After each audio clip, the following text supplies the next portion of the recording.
Hello student, स्वागत है आपके YouTube channel student help study में। जो है बोर्ड एग्जाम 2024 के लिए जो इम्पोर्टेंट न्यूमेरिकल है उनकी हम बात करेंगे इस वीडियो में। जैसा कि हमने बोर्ड पे जो है दो क्वेश्चन लिखा हुआ है। पहला क्वेश्चन है, एक सेल 0.6 एम्पियर की धारा लेने पर उसका टर्मिनल वोल्टेज 1.6 वोल्ट तथा 0.8 एम्पियर की धारा लेने पर 1.3 वोल्ट हो जाता है। ठीक है, तो कह रहा है कि सेल का वैद्युत वाहक बल व आंतरिक प्रतिरोध ज्ञात करो। दूसरा क्वेश्चन लिखा हुआ है, 10 माइक्रोफैरड के संधारित्र का विभव 100 वोल्ट से 200 वोल्ट करने पर इसकी ऊर्जा में वृद्धि की गणना कीजिए। तो दोनों बहुत ही इंपॉर्टेंट न्यूमेरिकल हैं और इस टाइप के प्रश्न जो है, अंकित प्रश्न जो है बोर्ड पेपर में बहुत पूछे जाते हैं। तो हम पहले न्यूमेरिकल की बात करते हैं। तो ये जो है वैद्युत धारा चैप्टर का न्यूमेरिकल है, जिसमें सेल जब 0.6 एम्पियर की धारा ले रहा है तो उसका वोल्टेज कितना हो जाता है, टर्मिनल वोल्टेज 1.6 वोल्ट हो जाता है। और वही जब अगर 0.8 एम्पियर की धारा लेता है तो टर्मिनल वोल्टेज क्या हो जाता है, 1.3 वोल्ट हो जाता है। तो यहाँ पर हम क्या करेंगे, सबसे पहले इसमें कौन सा फार्मूला लगेगा उसकी हम बात करेंगे। तो इसमें फार्मूला जो लगेगा, टर्मिनल विभवांतर और वैद्युत वाहक बल में संबंध वाला फार्मूला लगेगा। ठीक है, तो पहले क्वेश्चन का सॉल्यूशन करते हैं। हमें पता है कि जो वैद्युत धारा और आंतरिक प्रतिरोध या बाह्य प्रतिरोध या टर्मिनल वोल्टेज में संबंध होता है वैद्युत वाहक बल में, उसके लिए फार्मूला निकल के आता है I = E/R+R। हालांकि ये संबंध आंतरिक प्रतिरोध और बाह्य प्रतिरोध में दिखा रहा है, तो कुछ नहीं, दोनों का डेरिवेशन सेम है, वही है। अंतर क्या है कि E और B आ जाएगा तो टर्मिनल विभवांतर और वैद्युत वाहक बल में संबंध निकल जाएगा। तो हम यहाँ से बना लेते हैं, इसको जो है इधर भेजते हैं, तो क्या हो जाएगा, IR हो जाएगा और स्मॉल IR हो जाएगा = E हो जाएगा। इसको हम लिख सकते हैं V, क्योंकि V बराबर IR होता है। तो B + IR, स्मॉल r क्या है, आंतरिक प्रतिरोध है, और E क्या है, वैद्युत वाहक बल है, और V क्या है, टर्मिनल विभवांतर है। अब पहला कंडीशन क्या था, 6 एम्पियर की धारा 0.6 एम्पियर की धारा लेने पर उसका टर्मिनल वोल्टेज क्या हो जाता है, 1.6 हो जाता है। ठीक है, तो मान लेते हैं कि धारा क्या है, I1 है। I1 दिया है 0.6 एम्पियर, 0.6 एम्पियर I1, और टर्मिनल वोल्टेज क्या है, V1 मान लो, क्योंकि इसी फार्मूले में हमको रखना है। V1 कितना हो जा रहा है, 1.6 वोल्ट। तो यहां से हम समीकरण बनाना चाहिए, कैसे बनेगा, ये V1 हो जाए, V1 का वैल्यू क्या है, 1.6। इसी से हम दो फार्मूला बनाएंगे, V1 + IR1। ठीक है, V1 + IR1 मतलब I1 R1 = E1। तो यहां पर देखो R क्या है, आंतरिक प्रतिरोध है, तो 1.6 हो जाएगा इसके यहाँ पर। और धारा कितना है, धारा है 0.6, धारा कितना है, 0.6 × R हो जाएगा, और इक्वल में क्या हो जाएगा, E हो जाएगा। क्योंकि E हमें पता नहीं है, क्योंकि क्वेश्चन में कहा सेल का वैद्युत वाहक बल व आंतरिक प्रतिरोध ज्ञात करो। तो ये इक्वेशन 1 हो जाएगा।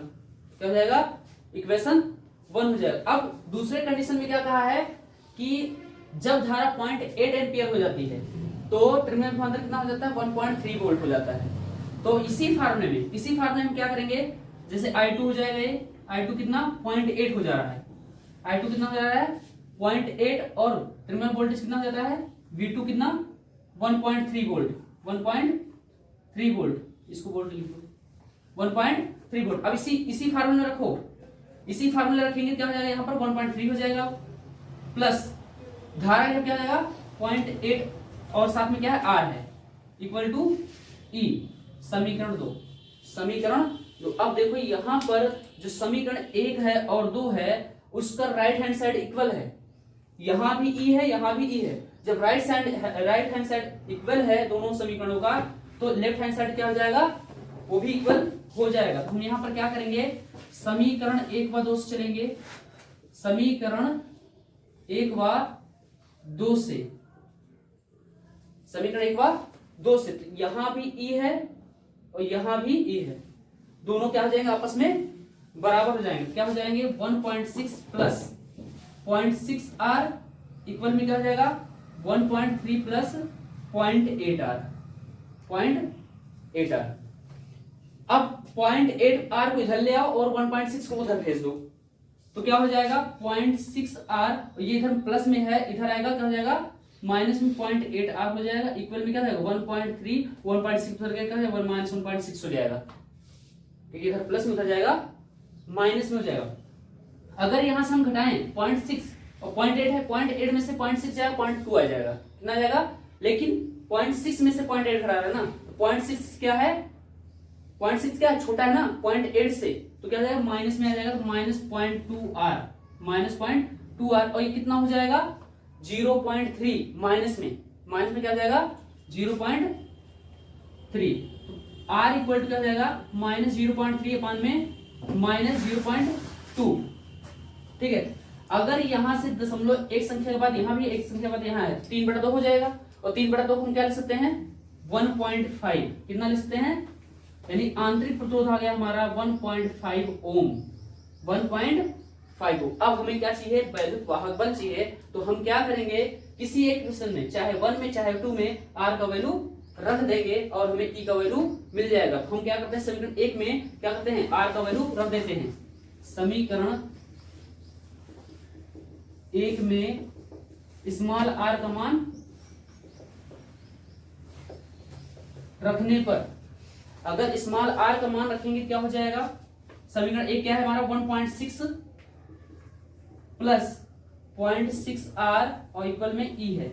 यहां पर क्या करो, वैल्यू रख देंगे, ठीक है, वैल्यू रखेंगे क्या हो जाएगा 1.6 प्लस 0.6 इंटू 1.5 इक्वल में E हो जाएगा, यानी E इक्वल टू क्या हो जाएगा 1.6, 15 छक्का 90, यानी कितना 0.9 आएगा, कितना आ जाएगा 0.9, 1.5 को 0.6 से गुणा करेंगे क्या आएगा 0.9 आ जाएगा, तो कितना हो जाएगा ये 2.5 वोल्ट, क्योंकि वोल्ट से 200 वोल्ट करने पर इसकी ऊर्जा में वृद्धि ज्ञात कीजिए। तो समांतर प्रेरक संधारित्र चैप्टर में जो है ऊर्जा के लिए फार्मूला होता है, स्थिर ऊर्जा के लिए क्या फार्मूला होता है, U इक्वल टू, क्योंकि इसमें धारिता दिया हुआ है और विभव दिया हुआ है, तो यहाँ पर U का जो फार्मूला, 3 फार्मूले होते हैं, एक होता है U equal to half CV², और यही जो होता है हाफ Q² अपान C होता है,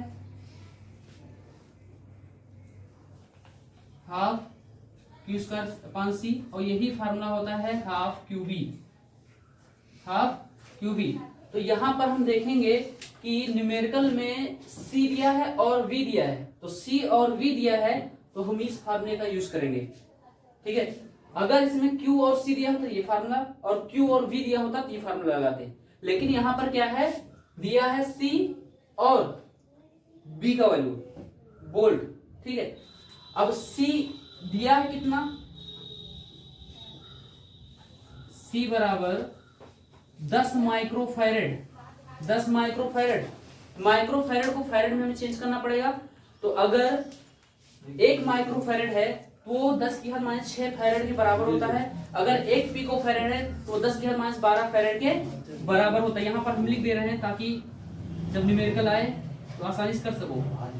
ये 10⁻6 फैरेड के बराबर होगा 1 माइक्रोफैरेड, ठीक है, और 1 पिकोफैरेड, 1 पिकोफैरेड होगा 10⁻12 फैरेड के बराबर, 10⁻12 फैरेड के बराबर। इसको चेंज करेंगे माइक्रोफैरेड को फैरेड में, तो 10 गुणे क्या हो जाएगा 10⁻6 हो जाएगा, या 10 प्लस में 1 है, माइनस कितना है 6 है, तो इसको इसी को हम लिख सकते हैं 1 गुणे 10⁻5 फैरेड, 1 गुणे 10⁻5 फैरेड। अब पहले विभव दिया है 100 वोल्ट, बाद में 200 वोल्ट दिया है, तो हम पहले 200 वोल्ट पर ऊर्जा निकालेंगे। किस पर, 200 वोल्ट पर ऊर्जा, V बराबर 200 वोल्ट पर ऊर्जा, V बराबर 200 वोल्ट पर 100 वोल्ट पर, हाँ 200 100 वोल्ट पहले, बाद में 100 वोल्ट पर ऊर्जा निकालेंगे, तो क्या हो जाएगा U बराबर हाफ, C का वैल्यू कितना 1 गुणे 10⁻5, 1 गुणे 10⁻5, और V² V का वैल्यू कितना है 100, यानी 100 का स्क्वायर क्या हो जाएगा 100 का स्क्वायर, 100 का मतलब 10⁻2, 10⁻2 का मतलब 10⁻2 है ना, 10⁻2 का 2 है तो 2 दूना 4, 10⁻4 हो जाएगा, कितना हो जाएगा 10 की घात 4 हो जाएगा। तो क्या हो जाएगा 1/2 1 गुणे 10 की घात -5 और ये हो जाएगा 10 की घात 4 प्लस में 10 की घात क्या हो जाएगा प्लस में हो जाएगा। किसमें हो जाएगा प्लस में हो जाएगा। तो u इक्वल टू यहां पर देखो 10 की घात -1 बचेगा 10 की घात -1 बच जाएगा। तो क्या हो जाएगा 10 की घात -1 कितना 10 की घात -1। अगर इसको हम क्या लिखना चाहें तो ये 0.5 कर सकते हैं ना 1/2 कर सकते हैं 0.5 कर सकते हैं 0.5 गुणे 10 की घात -1 या इस पॉइंट को उधर ले जाओ। अगर उधर ले जाएंगे तो माइनस में घात बढ़ेगा, इधर लाएंगे तो प्लस में घात बढ़ेगा। उधर ले जाएंगे तो हम इसको लिख रहे हैं 5 गुणे 10 की घात -2 क्योंकि हम लोग एक संख्या उधर ले गए हम लोग एक संख्या उधर ले गए 10 की घात -1 में -1 बढ़ जाएगा। कितना हो जाएगा 5 गुणे 10 की घात -2 जूल। कितना 10 की घात -2 जूल। ये आया जब 100 वोल्ट विभव हो तब की ऊर्जा है। अब 200 वोल्ट पर देखो B बराबर 200 वोल्ट पर ऊर्जा क्या हो जाएगा वही फार्मूला U बराबर हाफ। इसको एक काम करो U1 कर लो क्योंकि दो ऊर्जा निकालना है ना U1 इसको U2 कर लो। क्या कर लेंगे U2 कर लेंगे तो हाफ CV²। क्या हाफ CV²। वही धारता वही है 1 गुणे 10 की घात 5 तो 1 गुणे 10 की घात -5 और V का वैल्यू कितना 200 का स्क्वायर हो जाएगा 200 क्या हो जाएगा स्क्वायर। तो U2 इक्वल टू हाफ 10 की घात -5 और इसको लिखते हैं 200 गुणे 200 तो ये काटेंगे कितना हो जाएगा 100 हो जाएगा। ये क्या हो जाएगा 100 हो जाएगा। अब देखो यहाँ पर 200 को 100 से गुणा करोगे देखो कितना जीरो 1 2 3 4 2 गुणे 10 की घात 40 इसको 2 गुणे 10 की घात 4 तो यहाँ 10 की घात -5 है और इसको लिख सकते हैं 2 गुणे 10 की घात 4 2 गुणे 10 की घात 4 तो U2 इक्वल टू क्या हो जाएगा U2 इक्वल टू हो जाएगा 2 गुणे 10 की घात -1 कितना हो जाएगा 2 गुणे 10 की घात -1।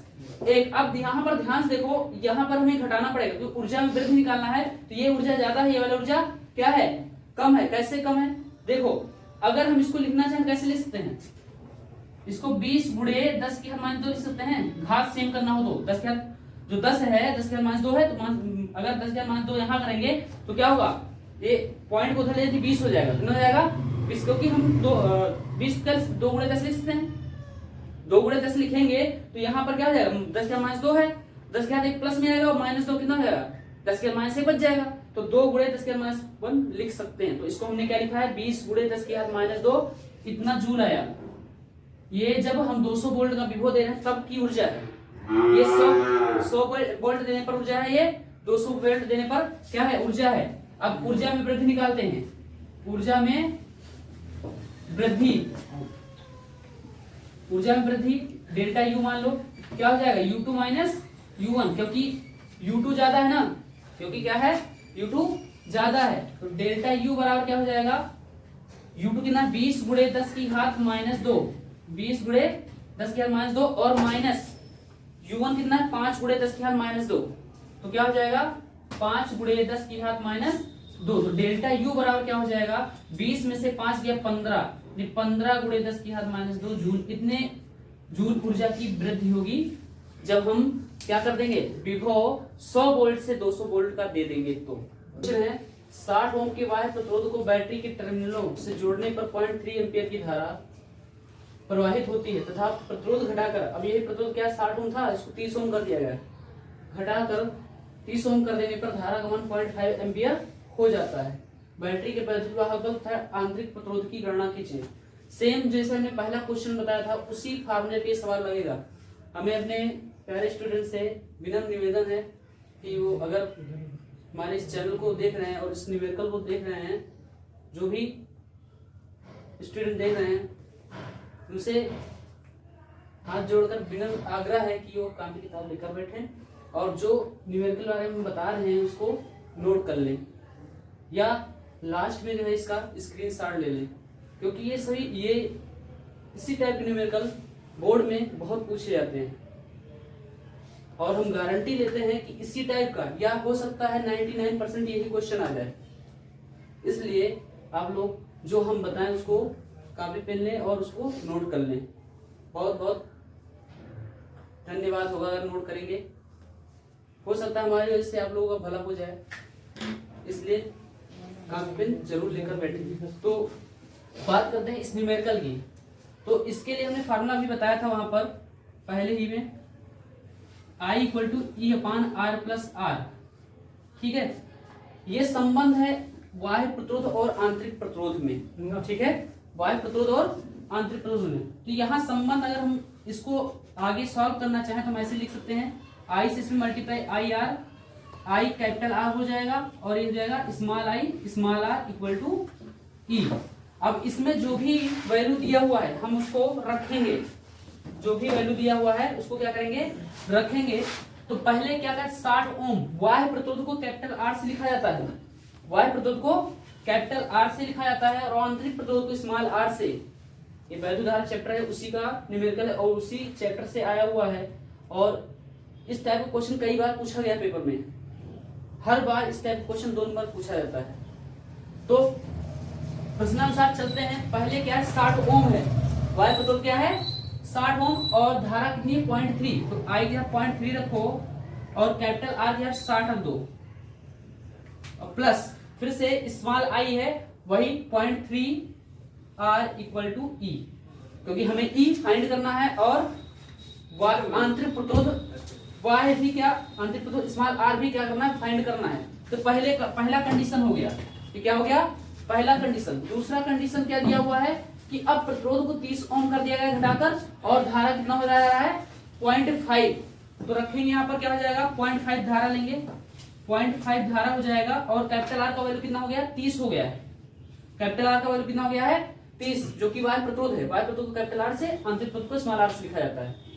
Plus small I small R है, स्मॉल आई का वैल्यू कितना है 0.5, कितना है 0.5 और साथ में स्मॉल आर है इक्वल टू ई। समीकरण 2। अब यहां पर देखो जो समीकरण हमारा 1 है और 2 है उसका राइट हैंड साइड क्या है इक्वल है, तो लेफ्ट हैंड साइड भी क्या हो जाएगा इक्वल हो जाएगा। तो हम चलेंगे समीकरण 1 व 2 से, समीकरण 1 व 2 से, क्योंकि हमारा जो पहला समीकरण है और दूसरा समीकरण है उसका राइट हैंड साइड इक्वल है, दोनों ई हैं, तो right hand side left hand side भी क्या हो जाएंगे बराबर हो जाएंगे। तो देखो क्या करते हैं 0.3 इंटू 60 और प्लस 0.3 आर, 0.3 आर इक्वल में क्या हो जाएगा ये वाला क्या हो जाएगा 0.5 इंटू 30 और प्लस 0.5 आर हो जाएगा। अब आर वाला एक तरफ कर लो, बाकी जो अचर है उनको एक तरफ कर दो। तो 0.3 आर 0.5 किधर लाओ 0.5 आर हो जाएगा बराबर। देखो यहाँ पर 0.5 को 30 से गुणा करें कितना आ जाएगा 15 आ जाएगा, ये हो जाएगा 15 और ये कितना हो जाएगा 18।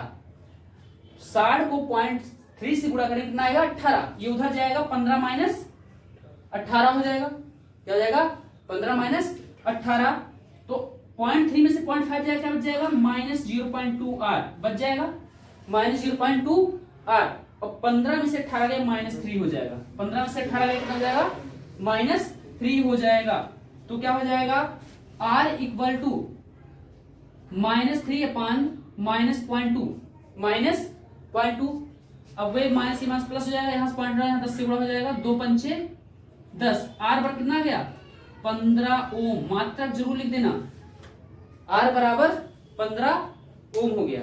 अब हमें क्या चाहिए वैद्युत वाहक बल ई का मान चाहिए, तो हम स्मॉल आर का वैल्यू किसी एक इक्वेशन चाहे पहले में चाहे दूसरे में रख देंगे और ई का वैल्यू मिल जाएगा। तो हम पहला समीकरण लेते हैं, समीकरण 1 में स्मॉल आर का मान रखते हैं, समीकरण 1 में स्मॉल आर का मान रखने पर, स्मॉल आर का मान रखने पर तो रखेंगे क्या हो जाएगा 0.3 का 60 से मल्टीप्लाई करो 18 हो जाएगा, क्या हो जाएगा 18 और 0.3 आर और बराबर में क्या है कैपिटल ई है, बराबर में क्या है कैपिटल ई है, कैपिटल ई रख दो। ठीक है, अब क्या करेंगे यहाँ पर हम जो आर स्मॉल आर का वैल्यू आया 15 यहाँ पे रख देंगे।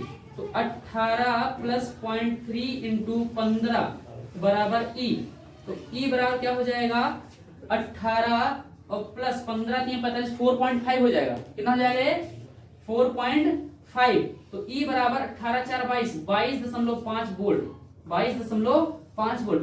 तो हमारा आंतरिक प्रतिरोध आया है 15 ओम और E बराबर 22.5 वोल्ट। अब इसका आप लोग स्क्रीनशॉट ले सकते हैं।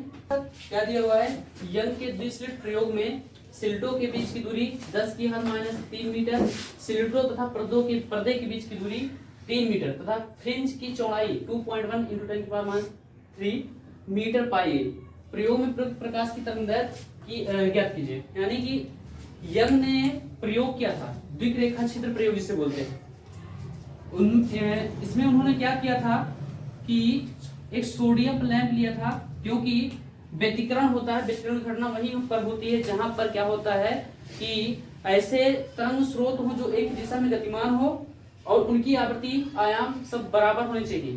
ठीक है, तो उन्होंने क्या किया, एक ही क्या लिया, तरंग स्रोत लिया और उसके सामने एक स्लिट रख दिया, उसमें 2 छिद्र बनाए, 2 समांतर छिद्र S1 और S2, और इसके सामने रखा पर्दा। अब तरंगे किरणें निकलकर पर्दे पर पड़ रही थी। अब पर्दे पर जो तरंगे पड़ रही थी, कहीं पर डार्क थी और कहीं पर चमकीली थी, तो वहां फ्रिंजें प्राप्त होती थी। डार्क में अदीप्त था और चमकीले में दीप्त था। ठीक है, अब यहाँ पर ये क्या है, स्लिट है, स्लिटों के बीच की दूरी दी हुई है और पर्दे स्लिट के बीच की दूरी दी है।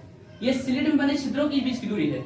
स्लिट में बने छिद्रों के बीच की दूरी क्या है, यानी कि स्लिटों के बीच की दूरी, यानी कि ये दिया हुआ है, ये वाला दिया है 10⁻³ मीटर, 10⁻³ मीटर। और स्लिट और पर्दा क्या है, ये स्लिट और पर्दा, ये स्लिट है, ये क्या हमारा स्लिट है, और पर्दा, स्लिट और पर्दे के बीच की दूरी क्या है, 3 मीटर। इसको हम कैपिटल डी से लिखते हैं, कैपिटल डी से, और स्लिट के बीच की दूरी को स्मॉल डी से लिखते हैं। ठीक है, अब जो इस पे फ्रिंजें प्राप्त हुई, इस पे फ्रिंजें यहाँ पर प्राप्त होती थी इस तरीके से, तो इनकी चौड़ाई होती थी, चौड़ाई जो दिया है इनका 2.1 × 10⁻³ मीटर, ये फ्रिंज की चौड़ाई है। तो पहले लिखेंगे दिया है, दिया क्या है, फ्रिंज की चौड़ाई, किसकी, फ्रिंज की चौड़ाई, फ्रिंज की चौड़ाई, फ्रिंज की चौड़ाई को हम कैपिटल W से लिखते हैं, जो कि कितना दिया हुआ है, 2.1 × 10⁻³ मीटर, 2.1 × 10⁻³ मीटर।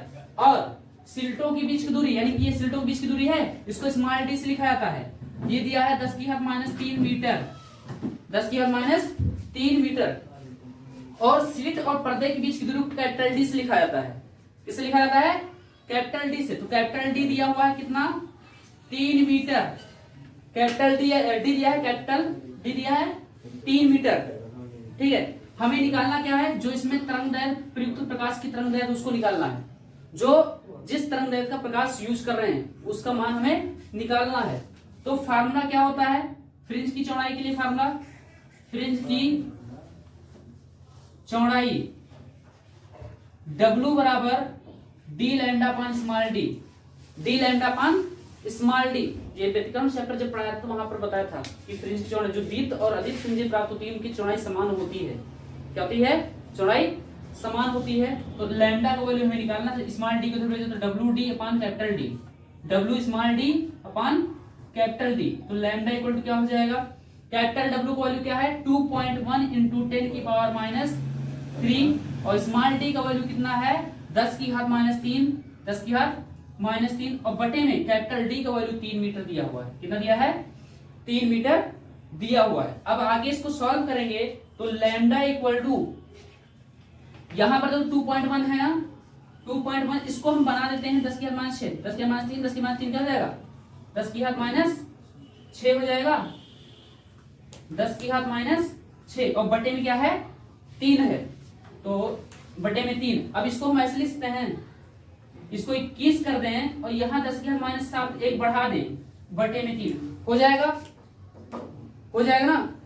हमने 21 को क्या लिखा, इस पॉइंट को उधर भेज दिया, तो 10 की उधर जाएगा तो माइनस में बढ़ेगा, इधर आएगा तो प्लस में बढ़ेगा। तो ये 10⁻1 किस में बढ़ेगा, -6 में। तो क्या आएगा, 21 × 10⁻7 बटे 3, काटेंगे 3 सते 21, तो लैम्डा बराबर कितना आया, 7 × 10⁻7 मीटर।